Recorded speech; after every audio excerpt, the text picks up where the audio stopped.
Déclaration du général de Gaulle le 27 octobre 1947. Contexte. Le général de Gaulle prend acte du succès obtenu par le RPF aux élections municipales, dont le second tour s'est déroulé la veille dans les communes où le scrutin était majoritaire. Il en tire les conclusions. Devant les périls qui menacent la France au dedans et au dehors, la nation vient de faire voir de quel côté elle se tourne. Les élections municipales lui en ont fourni l'occasion, bien que les conditions locales sur lesquelles elles sont fondées tendent à restreindre et à diviser l'expression de l'opinion générale. Les séparatistes perdent tout au moins le 7e de leurs électeurs et beaucoup de municipalités. Ainsi, de nombreux citoyens qui s'étaient laissés entraîner par ces mauvais apôtres sur la route du malheur et de la servitude, portent ailleurs leur volonté de justice sociale et de rénovation nationale. C'est le début d'un recul qui ne cessera plus désormais. Chaque jour, en effet, montrera mieux que les séparatistes n'ont rien d'un parti français, mais ne sont que les délégués d'une dictature étrangère, pour qui la misère des hommes n'est que le tremplin de son implacable domination. Les partis proprement dits voient se précipiter leur chute. Dans l'ensemble des localités où le scrutin municipal pouvait manifester nettement l'orientation nationale, les listes qui se sont présentées sous l'étiquette d'un parti n'ont pas, à elles toutes, obtenu les suffrages du quart des électeurs inscrits. Une force immense s'est levée.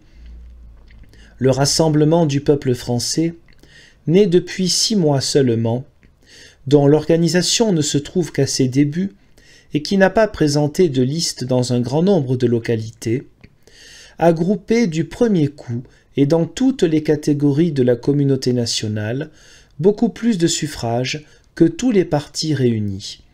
Ce sont là des faits éclatants.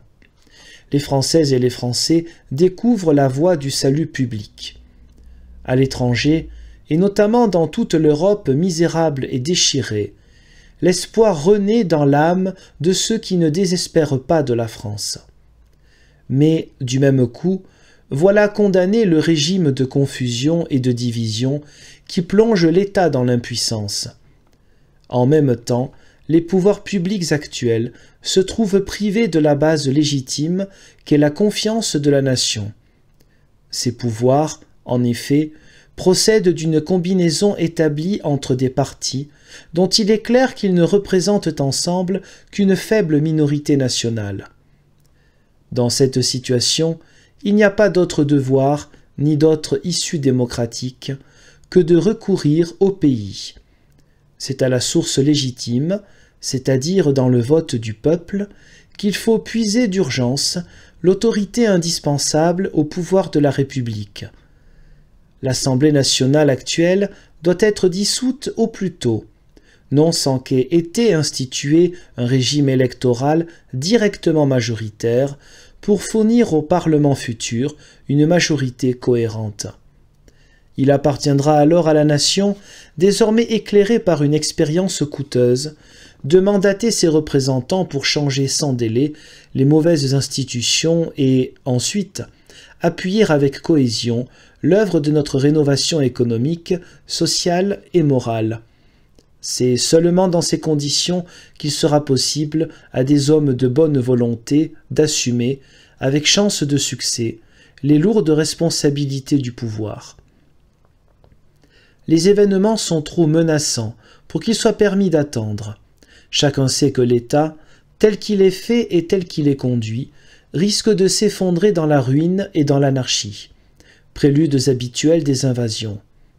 Cependant, il est trop clair qu'au temps où nous vivons et dans le monde où nous sommes, le pays ne peut se passer d'un État assez fort par sa structure, ses hommes et la confiance directe des citoyens, pour faire face aux immenses difficultés qui nous assaillent à l'intérieur, élever avec force et clarté la voix de la France au dehors et pourvoir, s'il le fallait, à la sauvegarde de la patrie.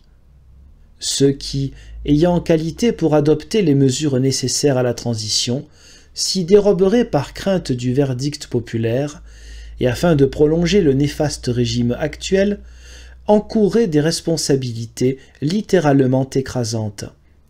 Les objections que certains prétendraient tirer d'un texte constitutionnel pour retarder l'échéance ne seraient que dérision, d'autant plus que ce texte lui-même, si absurde qu'il se soit révélé, offre le moyen formel de provoquer dès à présent la consultation du pays, pourvu que celle-ci soit votée par l'Assemblée nationale à la majorité des 2/3.